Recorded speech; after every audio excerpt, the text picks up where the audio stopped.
I'm attempting to create a new world record. The longest time in which one has written a short story every day. Why am I doing this? Don't ask me. Anyway, hope you enjoyed today's instalment. 34. Loyalty. Where do your priorities lie? The man asked. With friendship or morality? The canyon sprawled and spread itself open, airy and spacious, so that alleyways of light coming in from the sun slammed into the skin of my face. It was a hot and humid day, so it almost felt like my skin were to melt away under the sun's anger, the sun's prying gaze. Answer me then. The man sat, disgruntled and ragged, on the dusty earth. Adorned with only a loincloth, his wrinkled and saggy skin was also exposed to the sun in its full might.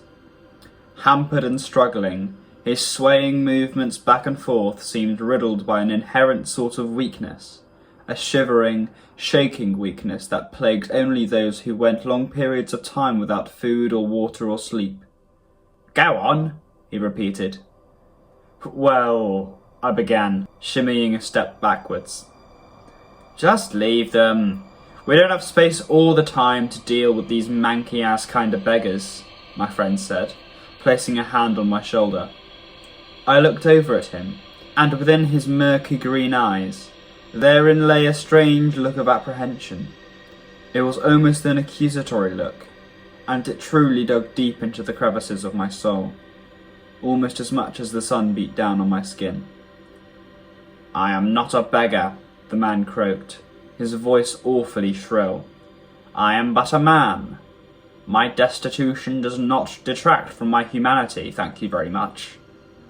Oh, you bore me with your semantics, my friend said, tightening his grip on my shoulder.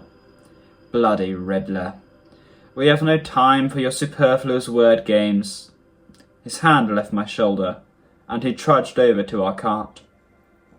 I would argue your avoidance of the issue, and your playing into the fallacious idiocy of remaining willfully ignorant of my words is in fact more superfluous, at least in the manner of being grotesquely and severely anti-intellectual. There he goes again. My friend waved his hand dismissively above his head, as he reached down to the wheel of the cart, unlatching it from where it had been chained on the side of the road. The man turned his attention back to me. What is your choice going to be, then? He asked. Ignore him, my friend said, his voice cautiously loud. He's trying to trick you. My heart seemed to thud in agreement.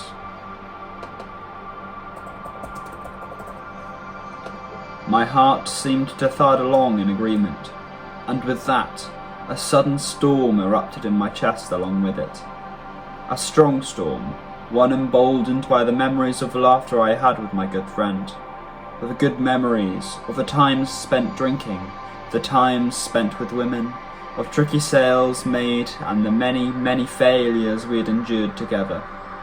It was an overpowering sort of feeling, one that clouded over the idea of appealing to the morality of the situation, or at least that's how I describe the feeling in retrospect. In the moment, it was a lot more fiery, a lot more one-sided of a feeling, one that didn't even attempt to bear witness to the other side. I turned away, walking over to our cart. It's more than mere spiritual mishmash. I turned back, and saw him looking directly into my eyes. From them, a horrific, cold soul radiated from them, a truly black and icy soul that scraped into me like a starved child raggedly working away at food clinging to the bottom of a bowl. Karma is as real as gravity, as real as the forces that created this canyon, as real as the sun beating down on your face. A shiver ran up my spine. I could truly feel his eyes boring into mine, as if invisible spears had shot out of them and slammed right into me. The very definition of a piercing gaze. But yet, despite that almost inhuman look that had possessed him, I looked away. When we once again picked up our pace along the road, leaving the old beggar behind, a kind of tranquil befell me. How ironic it was, seeing as we, Food merchants had refused a starving beggar passage in our cart to the next city. But in that moment, I didn't dare go against what my friend wanted. I mean, sure, I could have done something. My voice is and should be equal to his, but I didn't feel the need to oppose it. If anything, in that moment, I just felt a kind of freedom from the need to go against my friend. Freedom from the need to put myself in conflict's way. Because, I mean, it's a stranger. I don't need to do anything that could jeopardize my relationships to satisfy a destitute, manky beggar. But as soon as I thought so, the world grew dark, as if enveloped by a shadow. The glorious wrath of the sun was snuffed out, and as I looked up and saw the rock slide come crashing down the side of the canyon towards us, my face contorted into one of horror.